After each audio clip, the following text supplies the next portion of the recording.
I remember when I was a young, aspiring musician. My dad used to tell me that I should have something to fall back on. That was good advice. And it's not like my plans fell through either. I just changed careers and here we are together. Welcome to another Happy English podcast coming to you from New York City. And here's your English teacher, Michael. All right, thank you, John, and thanks, everyone. It's Michael here from Happy English, and I help people speak English better. This is Happy English Podcast, episode 757. 6 fall phrasal verbs. That's today's English lesson topic. Do you have a request for a topic here? Send me a message at myhappyenglish.com and let me know. It just turned fall a few days ago, and that got me thinking about fall vocabulary in English. Because it's been a few weeks since we've looked at phrasal verbs here on the podcast, today we're going to dive into some phrasal verbs using the word fall. These are super useful and common in everyday English, so if you're looking to sound more natural, you'll definitely want to stick around until the end. So, let's get into it. I've got 6 phrasal verbs to cover today, and I'll give you some examples and tips on how to use them in your daily conversations. All right, so fall apart means to break into pieces. But it can also be used to describe a situation or a person when things are just not going well. Imagine an old book that's so worn out it's literally falling apart. Or maybe you had a really bad day and it felt like your whole life was falling apart. Yeah, we've all been there, right? Here are some other examples. The old bookshelf fell apart when I tried to move it. After breaking up with her boyfriend, Alice was really stressed and felt like everything was falling apart. Our plans for the trip fell apart because of the weather. See, it's pretty versatile. Use fall apart when things are just not working out, whether it's a thing or a situation. Okay, next up is fall back on. This one is about having a backup plan.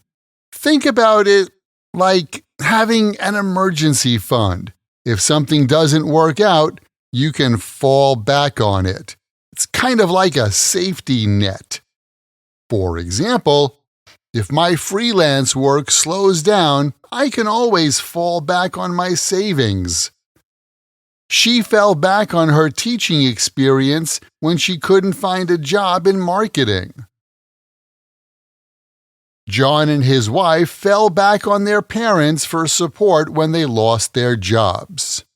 Like my dad told me, it's always good to have something to fall back on, right? Now, fall behind is when you're not keeping up with something. It could be work, school, or even payments on your credit card. You're not at the level you're supposed to be at, and you need to catch up.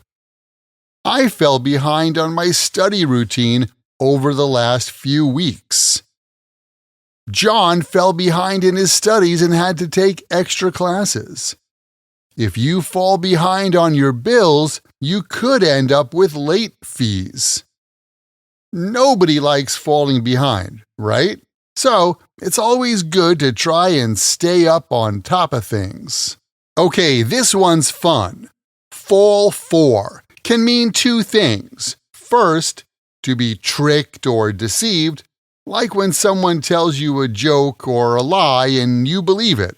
Or it can mean falling in love or developing romantic feelings for someone. Let's look at some examples. I can't believe I fell for that prank my friends pulled on me. Donna fell for Mike when she met him at a party last weekend. Keep yourself safe and don't fall for any of those online scams. All right, so You got to be careful what you fall for. Next up is fall off. Fall off is pretty straightforward. It means to decrease or lessen. It could be your motivation, your performance, or even sales at work. My interest in that TV series fell off after the first season. Retail sales usually fall off after the holidays. Eddie's grades started to fall off when he got a part-time job at the pizza shop. As you can see, fall off is a good one to use when talking about something that's losing momentum or losing intensity. And finally, we have fall over. This is all about tripping and literally falling to the ground, usually because you hit something. It's kind of like when you're walking in the dark and bump into a chair. Not fun. Hey, be careful! Don't fall over that box. She fell over her own feet and felt so embarrassed. By the way, we also use fall over when we hear something shocking or surprising, like, I almost fell over when I saw how much a new Apple laptop costs. Ay, ay, ay. Just watch your step and you won't have to worry about falling over. All right, there you have it. 6 phrasal verbs with fall that you can start using today. Just to recap, we went over fall apart, fall back on, fall behind, fall for, fall off, and fall over. Try using them in your own sentences and conversations to get the hang of them. And keep in mind, the best way to remember these phrasal verbs and any other word or phrase in English is to take that word or phrase, write it in a sentence that's true for you or true in your world, and then memorize your sentences. Hey, did you know that you can get the chance to practice this kind of English with me directly? Yeah, you can get more practice using your English when you join my Podcast Learners Study Group. There, you can make new friends. Join us for live group lessons every week where we practice these podcast lessons together. Plus, you get access to the PDF transcript and audio download for every Happy English podcast in the past and in the future. And on top of that, each episode has exercises where you can practice this English point with speaking and writing checked by me. To learn more, just visit myhappyenglish.com and choose podcast lesson 757. Remember, learning another language is not easy, but it's not impossible. And I'm here to help you on your journey. This podcast was brought to you by Happy English. Please visit myhappyenglish.com. Show your support for Happy English by leaving us a review. Get English, get happy, Happy English.